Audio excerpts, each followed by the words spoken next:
Hello, everyone, and welcome to this Radcast, kicking off a series on the topic of the world's most daunting problems. And I'm very happy to be joined by two colleagues tonight. Jamie, so glad to have you here. How are you doing this evening? Doing great.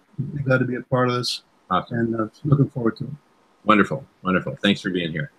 And we're also joined by our colleague, Michael, who's in Thailand. Michael, great to see you. How are you doing today?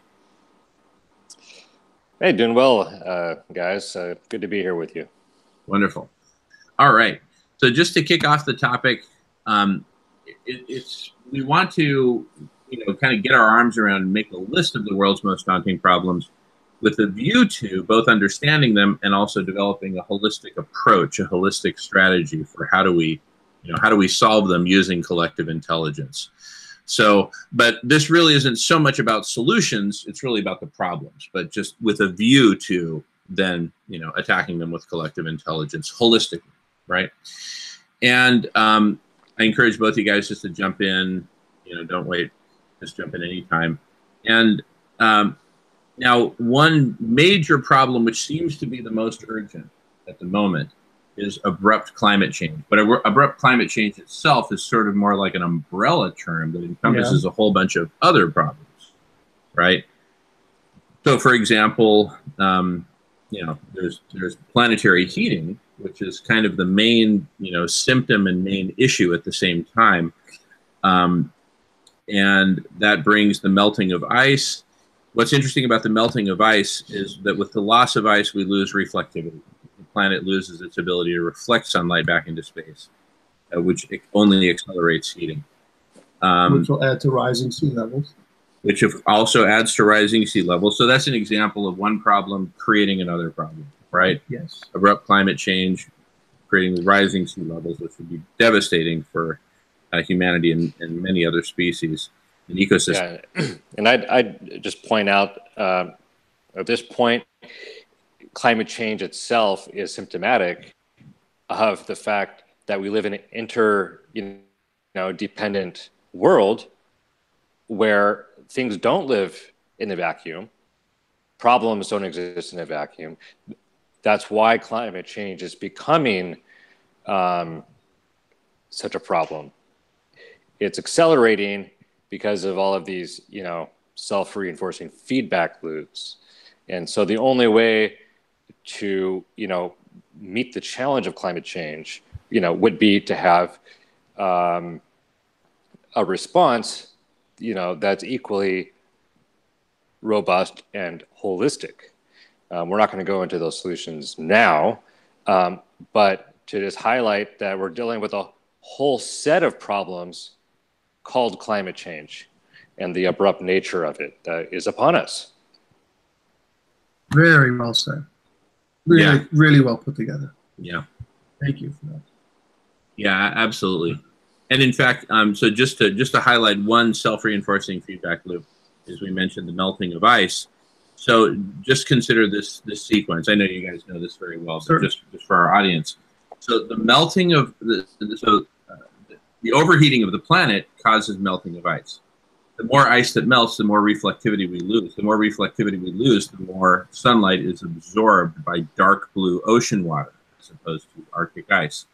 The more that heat is absorbed, the more the overall heat of the planet or temperature of the planet rises. The more the temperature of the ocean waters rise, the more ice melts, and so on and so on and so on. And so it becomes a self-reinforcing feedback loop, aka a vicious cycle. And Professor Guy McPherson, who will appear later on who will appear in the series on abrupt climate change specifically, he has identified no fewer than 67 self-reinforcing feedback loops at last count. So one is the melting of Arctic ice, another is the burning of forests. With the burning of forests, you get the release of more greenhouse gases, and you get loss of that forest's ability to sequester carbon and provide other vital, what are called ecosystem services by many folks. And so 67 self-reinforcing feedback loops, all accelerating climate change. So to your earlier point, Michael, whatever solutions we come up with are going to have to be greater than or equal in magnitude to those 67 forcings, some of which are quite formidable, and many of which play out over time, like the release of CO2 and methane. The effects are not necessarily immediately felt, but over time. The good news here is it's going to be fairly clear which ones we have to tackle in which order, because we can somewhat predict, based on these factors, what's going to happen and when, and you could potentially mathematically find out about how long each part's going to take, so we know where to put the ideas that are going to make the greatest impact on the stuff at the end. Because this is a train, and it's going to, with all the brakes on and even the hill, we're going to keep going for a long time, at least unless we get the solution. It's going to take a long time to turn this around. We don't have a long time, so we have to prioritize the solutions. Yeah. Yep. And so, which brings us back to a thorough understanding of the problems and the interrelatedness of all these problems. So just to list others, and later in this series, we'll delve deeper into each of these, but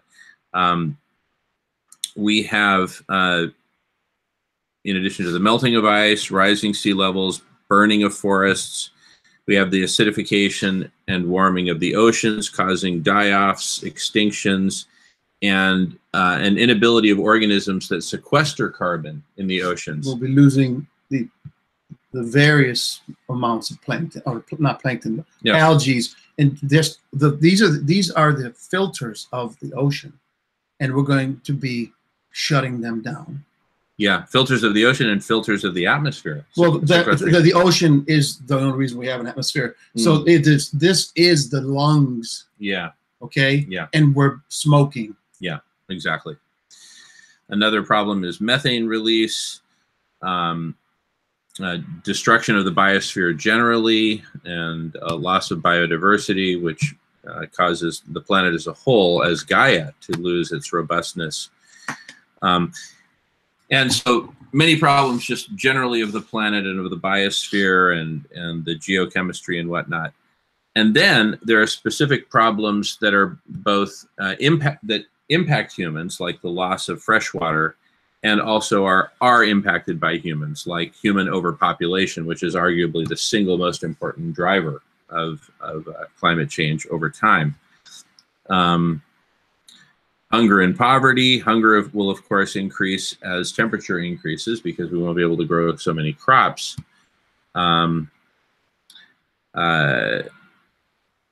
Climate refugees, which threaten civilization itself. You made an interesting point, Jamie, earlier about, like, if people are mobile, if they're what I think will happen when we get to the point where a large portion of people are trying to get to safety, whatever that is, it's going to rapidly degrade into gangs and territories. It has to, because that's the nature of who we are. As this gets worse, we're going to lose our ability to defend ourselves from each other. And that's when we get to that point, we're very close to no return. We have to avoid that if we can, I think. Definitely. And actually, I want to comment on that.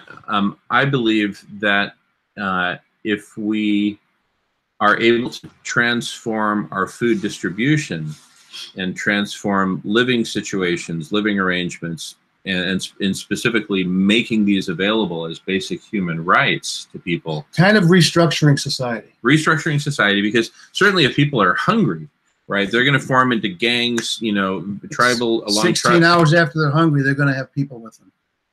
16 hours. Yeah. I need help. So I come to you, you need help. Now we'll go. Let's do this together, right? I mean, it's going to happen in 2 days. We're going to go from, oh my God, this sucks, to fucking mayhem. Pardon my French. I'm sorry. Yeah, and that's right. That's what's going to happen. Yeah. So that's when it's over. Right. Because we'll extinct ourselves. Yeah. And the rock will be empty. So we cannot get to that point because we will lose all ability to communicate with anybody. Yeah. No, this is a crucial point. The collapse of civilization could be a giant driver of climate change.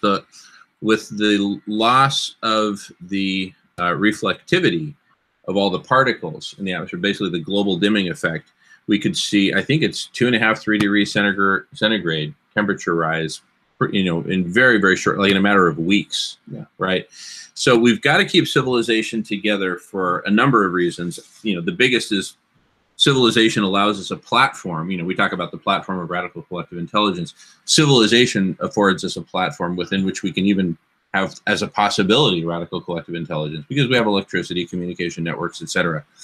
So, as well as industry and infrastructure and whatnot. So, crucially, and I know we're talking solutions now, but it's partly to put into perspective, like what you were saying, and to prioritize. One thing I wanted to throw into that, it just occurred to me, based off what you said, at some point during this last phase, the grid goes down. Yeah. And then it's literally lights out. And that's not even a joke. Yeah. The grid will fail, and then that's it, lights out. So really that's a predictable outcome somewhere along this chain. Sure. And then one of the factors to mitigate that would be strategic deployments of solar, right? So that we can live and function without a grid. That's right. As quickly as possible, get the solar up. Yep.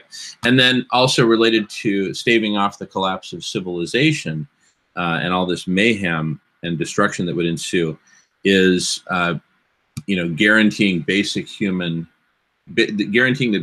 needs become basic human rights, and that we prioritize, for example, community cafes, the hungerless games, which we'll talk about, which you can see elsewhere in the topic tree, where we'll have series to address those as well.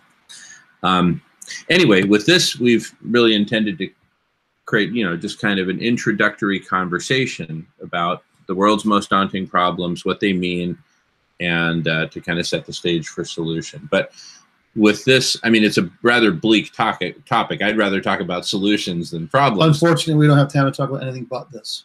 Yeah, exactly. But I'm just saying, we've got to balance out our solution explorations with some time and energy spent on the problems. Well, there's the saying that knowing is half the battle.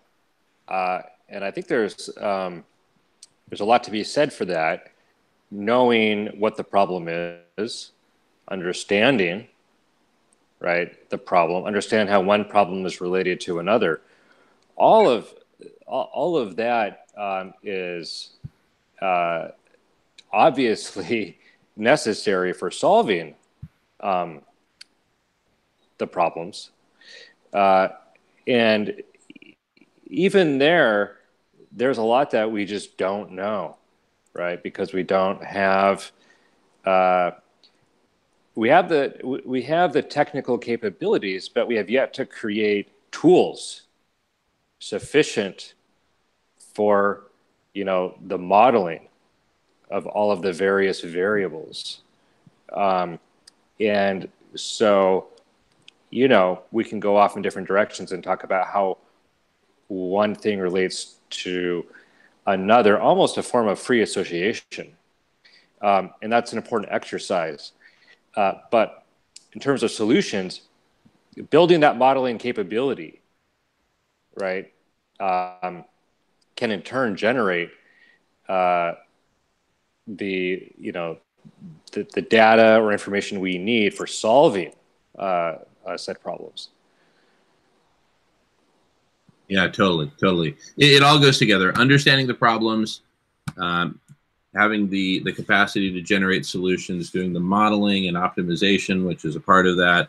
Anyway, I refer everyone to the 4 stages of radical collective intelligence and the introduction to the same. Anyway, fascinating stuff. So with this, we intended, and I think we've achieved, just kind of giving an introduction, a broad overview of the world's most daunting problems and how they relate and so on. So I give you gentlemen the last word. Last words. I think what Michael said really summed it up beautifully. Yeah, great stuff. Anything last to add? Oh, we good? All right, great. Well, thank you all for joining. Thank you, Michael, and thank you, Jamie, and thanks everyone for watching and for commenting, and we look forward to seeing you on the next one. Thank you.